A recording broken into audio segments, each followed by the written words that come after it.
কোন ভেন্যুতে খেলার ইচ্ছা আছে যেটাতে খেলতে পারেননি এখনো? লর্ডসে খেলার ইচ্ছা আছে।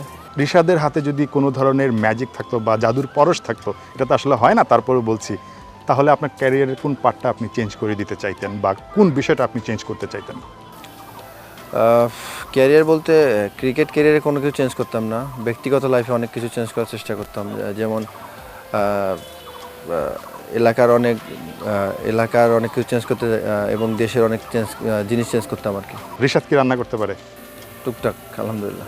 সবচেয়ে বেশি ভালো কি রান্না করতে পারে? আমি মোটামুটি সবই করতে পারি, আলহামদুলিল্লাহ। নর্মালি যেটা হয় চিকেন বা হচ্ছে ল্যাম্প চপ, ম্যাশ পটেটো, এগুলো আর কি। সবচেয়ে বেশি চিল ম্যানকে, মানে একদম চিল থাকে জাতীয় দলে, মানে আপনাদের টিমমেটদের মধ্যে? আমার মনে হয় ফিজ ভাই। রিশাদ, সামনে ফুটবল বিশ্বকাপ, ফুটবলে আপনি কাকে সাপোর্ট করেন, ব্রাজিল না আর্জেন্টিনা? না, আসলে এরকম কোনো সাপোর্ট করা হয় না, জাস্ট খালি মেসির খেলাটা দেখি, বাট সাপোর্ট কোনো টিমকেও করি না, কারণ যে আর্জেন্টিনাকে সাপোর্ট করতে এরকম কোনো সাপোর্ট করি না। রিশাদ, আড্ডা দিলাম, অনেক কিছু জানার চেষ্টা করলাম, যেটা বলছিলাম সূর্য ডুবে যাচ্ছে, সময় একদম শেষের পথে, আমরা বিদায় নিতে চাই এবারের ঈদ আয়োজন থেকে।